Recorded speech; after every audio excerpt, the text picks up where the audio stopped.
यूं ही नहीं मैं बन जाता हूं। कुदरत के कोने कोने से खूबियां खोज लाता हूं। गुणवत्ता की गहराइयों का गोताखोर हूं मैं। यूं ही नहीं मैं रजनीगंधा बन जाता हूं।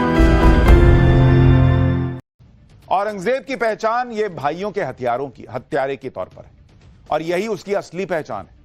औरंगजेब के खूनी इतिहास की शुरुआत अपने भाइयों के कत्ल से शुरू होती है। साल 1652 में शाहजहां की सेहत खराब होने लगी थी, जो कि औरंगजेब के फादर थे, और इसी के साथ सत्ता का संघर्ष भी शुरू हो गया। शाहजहां के तीनों बेटों में बादशाह बनने की होड़ लगी हुई थी।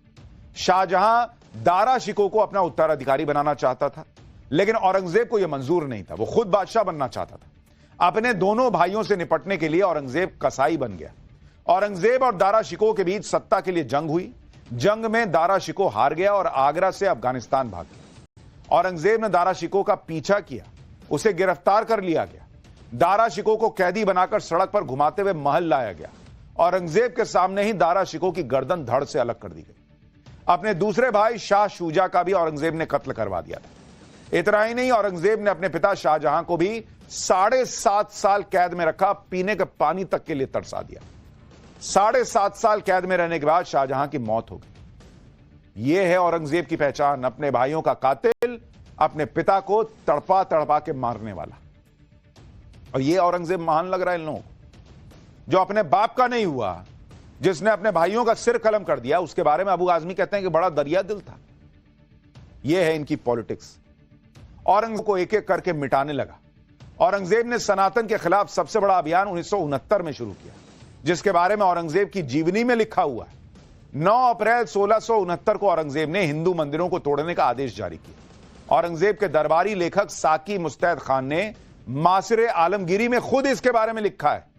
1965 में पब्लिश हुए वाराणसी के गजेटियर में पेज नंबर 57 पर भी इस आदेश का जिक्र है। औरंगजेब का यह आदेश उसके शासन वाले सभी 21 सूबों में लागू हुआ था। हिंदुओं की धार्मिक प्रथाओं और त्योहारों को मनाने पर भी रोक लगा दी गई थी। औरंगजेब ने अपने शासनकाल में कितने मंदिरों को तोड़ा था, वो भी आपको याद दिलाता हूं। 1665 में सोमनाथ मंदिर तोड़ा उसने। 1666 में हरियाणा में भीमा देवी का मंदिर तोड़वाया। 1667 में दिल्ली में कालका देवी का मंदिर तोड़ा। 1669 में काशी विश्वनाथ मंदिर तोड़ा। 1670 में वृंदावन में गोविंद देव मंदिर तोड़ा। 1671 में मथुरा का केशव राय मंदिर तोड़ा। 1685 में जबलपुर 64 योगिनी मंदिर तोड़ा। 1699 में लखनऊ के पास अष्टभुजा मंदिर को तोड़ दिया। 1705 में महाराष्ट्र के पंढरपुर में मंदिर को तोड़ा। ये तो कुछ मंदिरों के नाम है, ऐसे ही न जाने कितने मंदिर औरंगजेब ने हिंदू नफरत में तोड़वा दिए। इतिहासकार जदुनाथ सरकार अपनी किताब सोमनाथ मंदिर औरंगजेब का इतिहास में लिखते हैं कि 17वीं सदी के आखिर में औरंगजेब ने गुजरात प्रांत के गवर्नर को पत्र लिखकर कहा था कि सोमनाथ मंदिर को ध्वस्त करके वहां मूर्ति पूजा बंद करा दो। फिलहाल वहां क्या स्थिति है इसकी जानकारी नहीं है। अगर एक बार फिर से वहां मूर्ति पूजा होने लगी है तो मंदिर को इस तरह से बर्बाद कर दो कि इमारत का कोई निशान न बचे। पूजा करने वाले लोगों को भी वहां से भगा दिया जाए। मतलब उसका एजेंडा था बॉस कि मंदिर तोड़ो और फिर मंदिर फिर से खड़ा ना हो जाए, वहां लोग पूजा ना करें। यह है अखिलेश यादव के नेता अबू आजमी का हीरो औरंगजेब, जो मंदिरों को तोड़ता था, हिंदुओं को दबाता था, और अगर दोबारा मंदिर बन जाता था तो उसे फिर गिराने का आदेश देता था। और इसी औरंगजेब की तारीफ करते समाजवादी पार्टी के नेता नहीं थक रहे, कांग्रेस के सांसद नहीं थक रहे। इसी तरह से काशी विश्वनाथ मंदिर से भी औरंगजेब को बड़ी चिढ़ थी।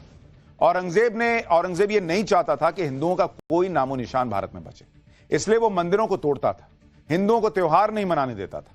और उस समय हिंदुओं की आस्था का एक बड़ा केंद्र वाराणसी था।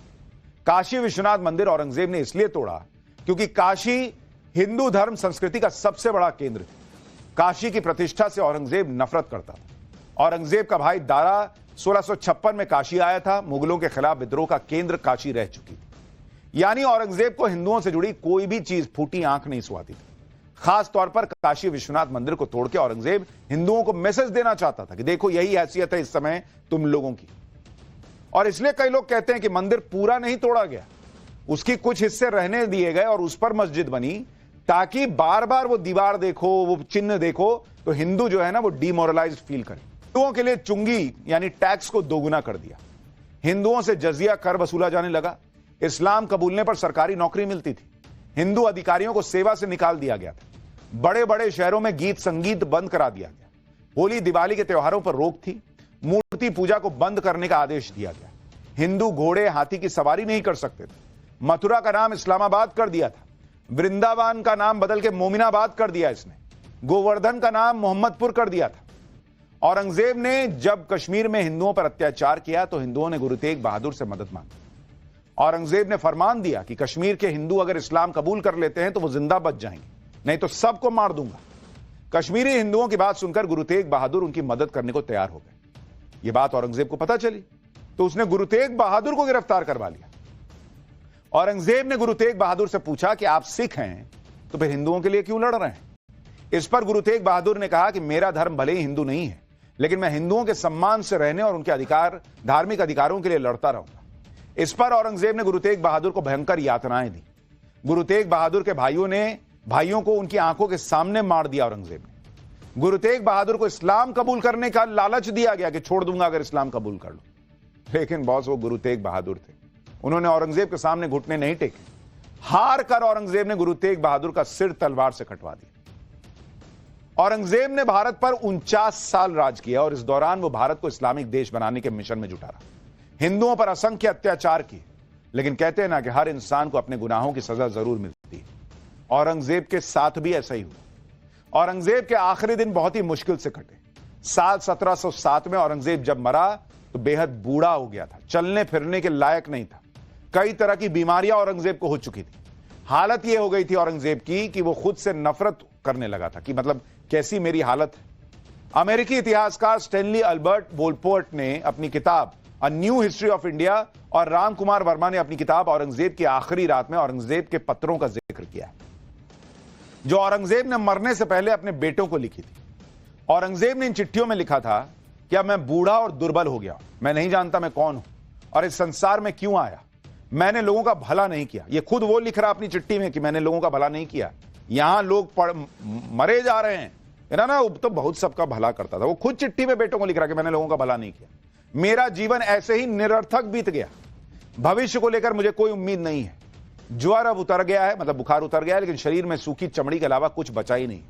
दुनिया में कुछ भी लेकर नहीं आया था, लेकिन अब पापों का भारी बोझ लेकर यहां से जा रहा हूं। मैं नहीं जानता कि अल्लाह मुझे क्या सजा देगा। मैंने लोगों को जितने भी दुख दिए हैं, वो हर पाप जो मुझसे हुआ है उसका परिणाम मुझे भुगतना होगा। बुराइयों में डूबा हुआ गुनहगार हूं मैं। इतना ही बोलना चाहूंगी। महाराष्ट्र गवर्नमेंट से एक विनंती करूंगी, औरंगाबाद का नाम जिस तरीके से बदलकर हमारे भगवान संभाजी महाराज के नाम पे रखा है, जल्द से जल्द जो कब्र औरंगाबाद में औरंगजेब की है वो उखाड़ के फेंक दीजिए और जिसे इतनी प्यारी है वो अपने घर में जाके वो कब्र सजा लीजिए। औरंगजेब का सच्चा इतिहास जो जानेगा वो उससे मोहब्बत तो नहीं कर सकता बॉस।